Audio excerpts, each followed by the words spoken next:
Let's talk about indie music and explain what it is, because so many different people have different definitions for indie music. And a lot of people are tricked in the head as to when it all started. I've read on websites that it started in the 80s with new wave or with techno music. Other websites say it started in the 70s with punk.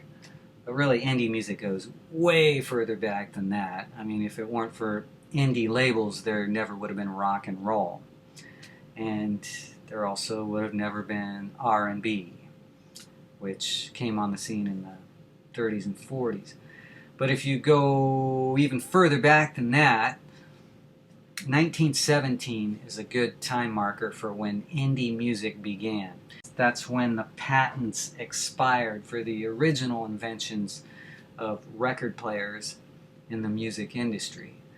The first big three record labels were Edison, which was started by Thomas Edison, the inventor of the phonograph, Columbia, and Victor, which later merged into RCA. So in 1917, when those patents expired, that meant that you didn't have to invent your own player to put out your music. So suddenly you had a vast array of different labels starting in 1917. Guess what they put out? Well, they put out the music that the big three didn't want to put out, which was jazz and blues. Without independent labels, there just never would have been this incredible expansion of music that we call rock and roll.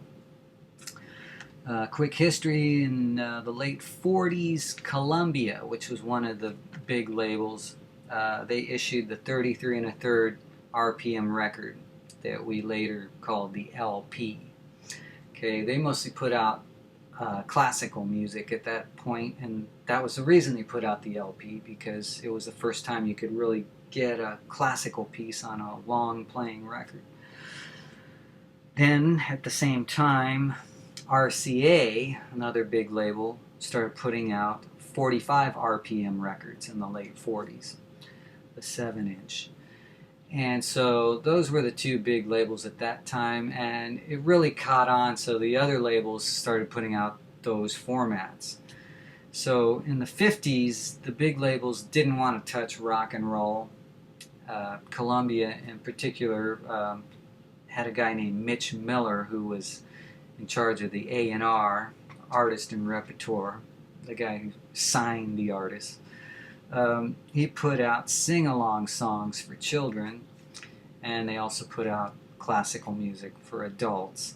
And they didn't want anything to do with rock and roll until the 1960s. That's when Clive Davis came to the label, and he started signing artists like Janis Joplin. In the 50s, Elvis was on Sun Records, which was an indie label.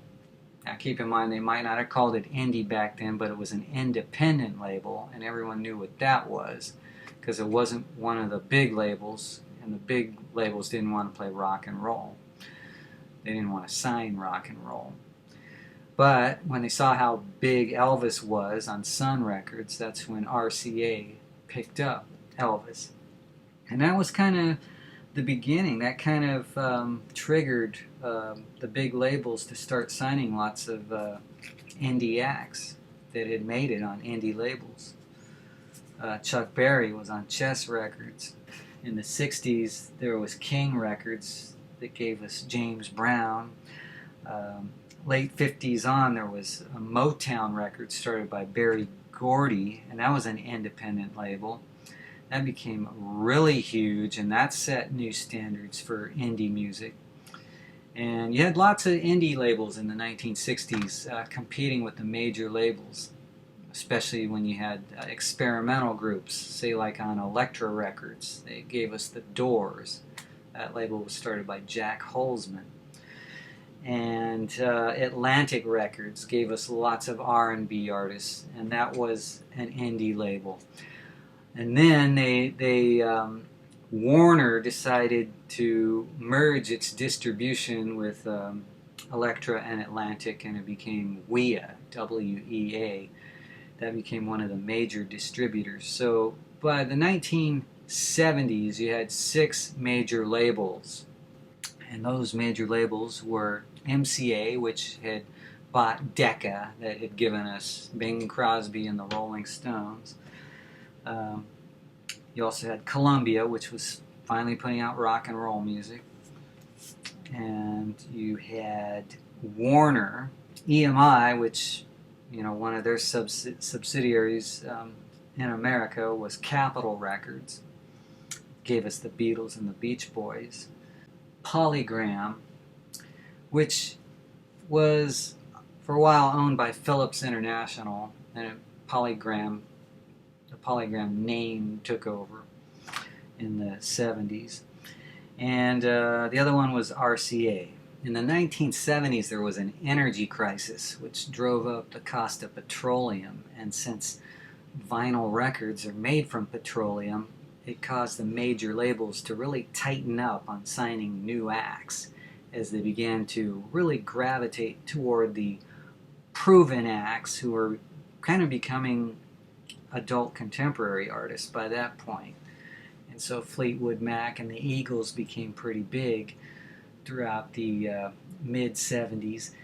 And the major labels didn't want to sign the new acts for younger bands because they were just trying to really keep their rosters tight, although Warner Brothers had a subsidiary called Sire, and they signed the Ramones and the Talking Heads, and those became 2 very influential artists in the 1970s that kind of opened the door for new wave acts. Meanwhile, EMI signed the Sex Pistols, and they didn't sell too well in the US, although they did sell very well in the UK.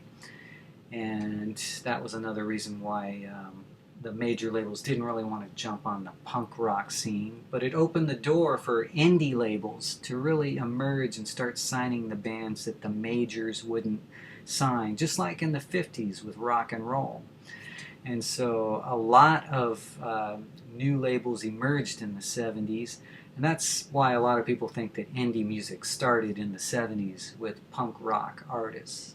Some of the successful indie labels of the 70s were Island and Chrysalis.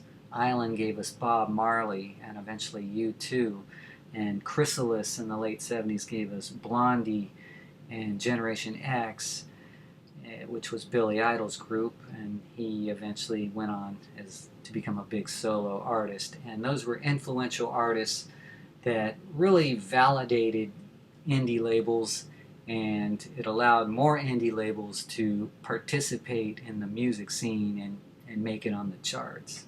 In the 80s, you still had 6 major labels, but it started changing ownership. There started to be mergers. So Sony bought out Columbia. In the 90s, there was merger mania. You still had 6 labels, but it changed hands to where Universal Music Group became this huge label that bought out MCA and Polygram and a bunch of indie labels such as Motown, Island, and A&M. Basically, the music business hasn't been the same since about 1996. That's when the big mergers really changed the face of music and kind of pushed the indies off the charts to the point where most of what's on the charts these days comes from 4 big labels. Now the 6 merged down into 4.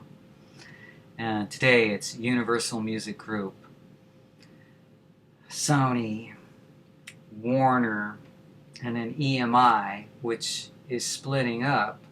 Part of it's going to Sony and part of it's going to Universal, so eventually there's just going to be 3 major labels controlling over 90% of the music on the radio and on the charts.